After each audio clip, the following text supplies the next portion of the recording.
గౌరవ ముఖ్యమంత్రి శ్రీ రేవంత్ రెడ్డి గారి ముఖ్యమంత్రి కార్యాలయం నుండి ప్రత్యేక అధికారిగా ఓఎస్డీగా ఉన్నటువంటి పెద్దలు శ్రీనివాసులు గారు ఆకస్మికంగా వేములవాడలో ఉన్నటువంటి గోశాలను దేవాలయ దర్శనం కూడా మరి చేసుకోవడం జరిగింది.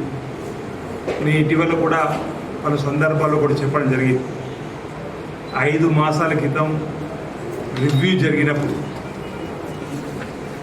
గౌరవ ముఖ్యమంత్రి రేవంత్ రెడ్డి గారి ఆలోచనలు వేనాడు రాజన్న ఆలయాన్ని భక్తులకు శీఘ్ర దర్శనం కావింపజేయడానికి, భక్తులకు వసతి కల్పించడంలో ప్రత్యేక దృష్టి పెడుతున్నాడని చెప్పిన మాట. దానికి అనుగుణంగా వీటీడే సమావేశాన్ని ఏర్పాటు చేసినాం. వేములవాడ నుంచి మళ్ళీపోయిన తిరిగి రావాలనుకున్న 20 కోట్ల రూపాయలు కూడా ఓఎస్డీ గారు కూడా సమావేశంలో ఉన్నారు. వారు తిరిగి వెంటనే మంజూరు ఇప్పించడం జరిగింది. దానికి బద్దిపోచమ్మ ఆలయ అభివృద్ధి సంబంధించిన అంశంలో ఆ డబ్బును ఉపయోగించుకునేటువంటి కార్యక్రమంలో భాగంగా ఈ లోపల 5 మాసాల క్రితం ఇంతకుముందు మీరు అనుకున్నట్టు అన్నీ కూడా తీర్మానం చేసి మధ్యలో ఎన్నికల కోడ్ రావడం వల్ల కొంచెం అభివృద్ధి అనేది ఎన్నికల కోడ్లో ఇబ్బందికరమైన పరిస్థితి ఎదురైన సందర్భం గమనించాలని కోరుతూ వారం రోజుల క్రితం గోశాలలో ఉన్నటువంటి పరిస్థితి పైన వార్తలు రాగానే సీఎం ఆఫీస్ నుంచి ఇచ్చినటువంటి ఆదేశాలు, పత్రికలు వచ్చినటువంటి అంశాలను పరిగణలోకి తీసుకొని నేను, కలెక్టర్ గారు, ఈవో గారు, సంబంధిత అధికారులు అందరూ కూడా వెళ్ళి గోశాలకు వెళ్ళి విలేకరులుగా మీరు కూడా ఉన్నారు, స్వయంగా చూడడం, అప్పుడే అక్కడ ఉన్న పరిస్థితులకు వెంటనే నిధులు మంజూరు కావాలని చెప్పని సీఎం ఆఫీసు మీ అందరూ వారికి మాట్లాడడం జరిగింది. గౌరవ కమిషనర్ గారు కూడా మాట్లాడి ఈవో గారిని బై హ్యాండ్ ఫైల్ తీసుకొని పోయి నిధులు మంజూరు తీసుకురావాలంటే 5 రోజుల్లో కొన్ని 1,10,00,000 రూపాయలు నిధులు మంజూరు చేయడం, వెంటనే అక్కడ బురదను మొరం ద్వారా కూడా మార్పు చేసేటువంటి కార్యక్రమం చేయడం జరిగింది. అందులో బలహీనంగా ఉన్నటువంటి 5 mega health camp veterinary doctor పెట్టినప్పటికీ ఒక 5 ఇబ్బందికరమైన పరిస్థితి జరిగిపోయిందన్నమాట విన్నప్పుడు బాధేసింది. మిగతా వాటిని సంరక్షించాలనే ఆలోచన దేవాదాయ శాఖ ఉంది. గౌరవ ముఖ్యమంత్రి రేవంత్ రెడ్డి గారికి పట్టుదల ఇక్కడ ఏది జరగకూడదు. ఎందుకంటే దేవాలయం వచ్చే భక్తులు విశ్వాసం కోడెమొక్క చెల్లించుకుంటారు. అలాంటి కోడలకు వీలైనంతగా మేలైనంతగా వసతి, వాటికి గ్రాసము లేదా ఇతరత్ర వాటికి మేలైనటువంటి కార్యక్రమం చేయాలని చెప్పిన ఆదేశాలు ఇవ్వడం జరిగింది. ఇప్పటికీ అనేక మంది అధికారులు కూడా చెప్పడం జరిగింది. ఈరోజు వారు రావడం స్వయంగా కొన్ని చూడడం జరిగింది. ఈ 1,10,00,000 కాకుండా అదనంగా కూడా 2 పెద్ద షెడ్లు వేయాలని చెప్పిన ఒక నిర్ణయం ఏదైతే తీసుకుని దానికి కూడా నిధులు వెంటనే వారు వెళ్ళినాక ఇస్తారనే భావన. దాంతోపాటు దేవాలయ అభివృద్ధి అంశంలో కూడా గౌరవ ముఖ్యమంత్రి గారు పట్టుదలతో ఉన్నారు. దానికి ప్రత్యేకంగా సీఎంఓ నుంచి వారిని అధికారిగా వేయడం జరిగింది. వారికి కూడా ఈ ప్రాంతంలో పట్టుంది, దేవాలయాలు పట్టుంది. మళ్ళీ ఒకసారి వచ్చినప్పుడు దానికి సంబంధించిన అంశం మాట్లాడడం జరుగుతుంది. నేను భక్తులందరూ కూడా కోరుతా ఉన్నా, రాజన్న మొక్కు చెల్లించుకునే వాళ్ళందరూ కూడా కోడెలను, ఆరోగ్యంగా ఉన్నటువంటి కోడలను, వయసు కాస్త వచ్చిన తర్వాత ఇచ్చే కోడలు మీరు సమర్పించినట్టయితే బాగుంటుందని ఒక సూచన. అప్పుడే పాలు మరవని కోడలు కూడా కొందరు ఇచ్చిపోతున్నారు. బలహీనమైన కోడలు కూడా ఇచ్చిపోవడం వల్ల క్షేత్రస్థాయిలో ఇబ్బందులు వస్తున్నాయి. కాబట్టి భక్తులకు గమనిక, జెర్సీ కోడలు కూడా కొందరు ఇస్తున్నారు. దానివల్ల కూడా ఇబ్బంది ఏర్పడుతుంది. కాబట్టి మీరు స్వామివారి మొక్కును చెల్లించుకున్నప్పుడు వయసు వచ్చిన తర్వాత తనకు తాను అంటే శక్తిని ఇచ్చినటువంటి కోడను స్వామివారికి ఇచ్చేటువంటి కార్యక్రమం ఈ రోజు నుంచి చేయాలని చెప్పి భక్తులకు నేను ఈ ప్రాంత ఓ భక్తుడిగా నేను విజ్ఞప్తి చేస్తా ఉన్నాను. Okay sir. గౌరవ ముఖ్యమంత్రి మరియు శ్రీ రేవంత్ రెడ్డి గారు వేములవాడ దేవస్థానం ఇది సామాన్య భక్తులకి అన్ని వసతులు కల్పించాలని, ఎటువంటి ఇబ్బందులు లేకుండా భక్తులకి దర్శనం లభించాలని, వారికి అన్ని వసతులు ఉండాలని చెప్పేసి ఒక గట్టి నిర్ణయం తీసుకోవడం జరిగింది. అది గౌరవ శాసనసభ్యులు విప్ గారు శ్రీనివాస్ గారు కూడా బాగా తెలుసు. వారితో కూడా ప్రతిసారి మాట్లాడినప్పుడు కూడా దేవస్థానం అభివృద్ధి గురించి ప్రత్యేకమైనటువంటి ప్రస్తావన వస్తూ ఉంటుంది.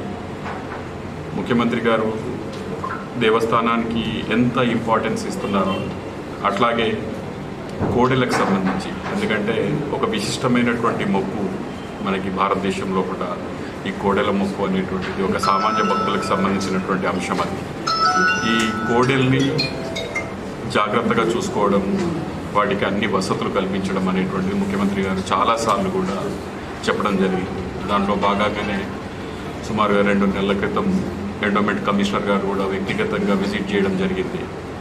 వచ్చి వారు కూడా ఏమేమి చర్యలు తీసుకోవాలి అని ఇమీడియట్గా, అప్పుడు మనకి పీక్ సమ్మర్ ఉంది, సో అన్ని ఉష్ణోగ్రతల మధ్య లోపల మనం కోడల్ని కాపాడుకోవడానికి తీసుకోవాల్సినటువంటి జాగ్రత్తల్లో భాగంగా వారు అప్పుడు ఇమ్మీడియట్గా స్ప్రింక్లర్స్, తర్వాత టెంపరీ షెడ్స్, తర్వాత కావాల్సినటువంటి కర్టెన్స్ ఇట్లాంటివన్నీ కూడా ఏర్పాటు చేసి కోడల్ని కాపాడుకోవడం జరిగింది.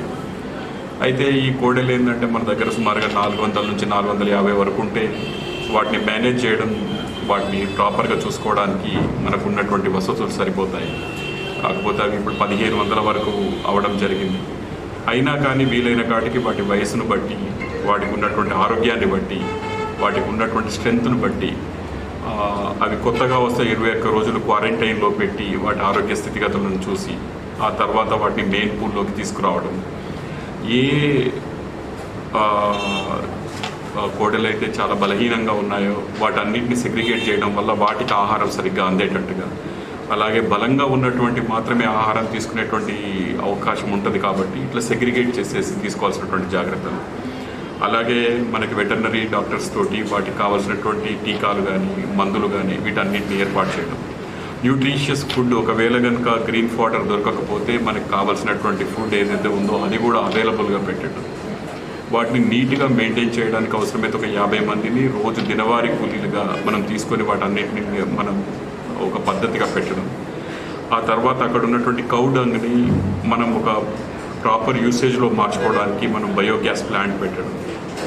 ఈ బయోగ్యాస్ ప్లాంట్ నుంచి ప్రొడ్యూస్ అయినటువంటి ఎలక్ట్రిసిటీని మనకు అటు హాస్పిటల్కి, ఇటు మనకు ఉన్నటువంటి గోశాలకి వాడుకోవడం. ఇట్లా అనేక చర్యలు తీసుకున్నా కానీ ఇంకా కొన్ని చిన్న చిన్న సమస్యలు ఉండడం అనేటువంటిది గమనిస్తున్నాం. వీటన్నింటిని దృష్టిలో పెట్టుకొని ముఖ్యమంత్రి వారు ఈ రోజు నన్ను తప్పకుండా దీని ఒక సర్ప్రైజ్ ఇన్స్పెక్షన్ చేసి అక్కడ ఉన్నటువంటి విషయాలు తెలుసుకోమని చెప్పి ఆదేశించడం జరిగింది. దాంట్లో భాగంగా ఈరోజు నేను గోశాలను విజిట్ చేయడం జరిగింది. గోశాల లోపల ఇమ్మీడియట్గా మేము అబ్జర్వ్ చేసింది ఏంటంటే, ఇప్పుడు వర్షాకాలం కాబట్టి ఇంకా వర్షాలు పడేటువంటి ఎక్కువ అవకాశం ఉంది. కాబట్టి ఇమ్మీడియట్గా అక్కడ మనం ఏదైతే ఆ ప్లేస్ ఉందో ఆ ప్లేస్ అంతా కూడా ఒక కాంక్రీట్ ఫ్లోరింగ్ కనుక చేసినట్టయితే ఆ బురద అనేటువంటిది ఉండదు. బురద లేకపోయినట్టయితే ఒకదాని మీద ఒకటి పడి ఆ ప్రమాదాలు సంభవించి వాటికి ఫ్రాక్చర్స్ అవ్వడం, ఇబ్బంది పడడం అనేటువంటిది తగ్గిపోతుంది అనేది ఒకటి అనుకున్నాను.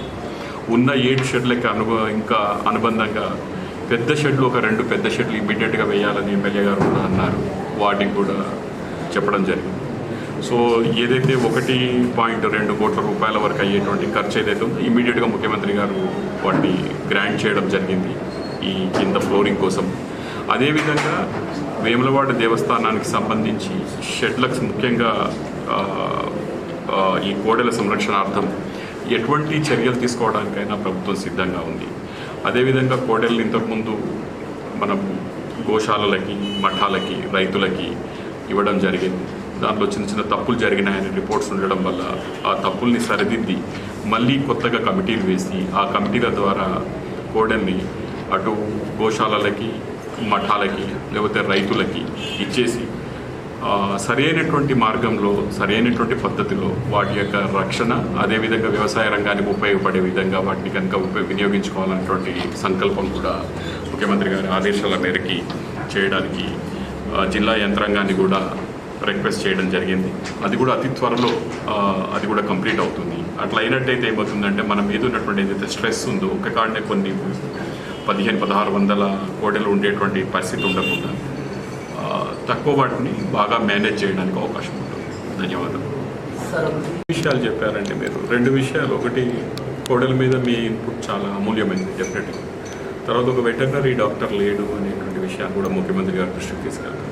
3వది, ఇక్కడ ప్రాథమిక ఆరోగ్య కేంద్రం కూడా లేదు. భక్తులు వస్తుంటే నేను వచ్చినప్పుడు ఈవో గారిని అడిగాను, నేను ఎవరైనా డాక్టర్ ఉన్నారు కానీ మార్నింగ్ డిస్పెన్సరీ ఉందా, ఇంతమంది ఇన్ని వేల మంది వస్తారు కదా. తర్వాత చాలామందికి అమ్మవారు కానీ అయ్యవారు కానీ పూడినప్పుడు వాళ్ళు కొంత సమస్యలు వాళ్ళు మర్చిపోతారు. మర్చిపోయి కొన్ని దెబ్బలు తగిలించుకునేటువంటి అవకాశాలు కూడా ఉంటాయి. కనీసం ప్రైమరీ ట్రీట్మెంట్కి ఎట్లా ఉంది అని అడిగితే చెప్పారు వాళ్ళు కూడా. సో వీటన్నింటినీ కూడా డెఫినెట్గా పరిష్కరించాల్సిందే. అంటే ముఖ్యమంత్రి గారు కూడా కృతనిశ్చయంతో ఉన్నారు. అందుకనే నన్ను వెళ్ళి ఒకసారి చూడండి అన్నారు. మన విపు గారు కూడా ఎప్పుడు వచ్చినా కానీ టెంపుల్ గురించే మాట్లాడతారు ఎక్కువసార్లు.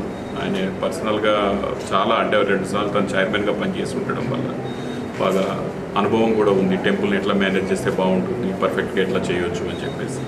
సో వీటన్నిటిని దృష్టిలో పెట్టుకొని తప్పకుండా సరి అయినటువంటి చర్యలు తీసుకోవడం జరుగుతుంది ప్రభుత్వం తరఫున. భక్తులకి అదేవిధంగా భక్తుల విశ్వాసాలకు సంబంధించి, తర్వాత ఆ విశ్వాసంలో భాగమైనటువంటి కోడె మొక్కులకు సంబంధించి, ఆ కోడెలకు సంబంధించి అన్ని రకాలైనటువంటి చర్యలు కూడా త్వరలో తీసుకుంటాము. ఇమ్మీడియట్గా తీసుకునేటువంటి నేను చెప్పాను, కాంక్రీట్ వేయడం, ఫాడర్ అవైలబుల్గా చేయడం. మనం 40 లక్షల రూపాయలు పెట్టి మనం ఏదైతే బయోగ్యాస్ ప్లాంట్ పెట్టామో అది ఎలక్ట్రిసిటీ జనరేట్ అయ్యేటట్టుగా చూడడం. సో ఇవన్నీ కూడా మనం డెఫినెట్గా ఏ ప్రాబ్లం లేకుండా చేద్దామని చెప్పేసి. ఏవైతే పాలు కూడా మరవలేదు వాటిని ఎట్టి క్వశ్చన్లో కూడా భగవంతునికి ఇచ్చే ముందు ఆలోచించుకోండి అని చెప్పేసి ఒకటి గట్టిగా చేయండి రాసేటప్పుడు. అంటే ప్రభుత్వ ఉద్యోగులుగా మనం రోజు రకరకాల పనులు చేస్తాము, కానీ వాటి మీద ఫోకస్ ఉంటుంది కదా. ఒక NGO లాంటి ఆర్గనైజేషన్స్కి ఇస్తే చాలా మంచిది కదా అనే ఆలోచన కూడా చాలాసార్లు చెప్పారు.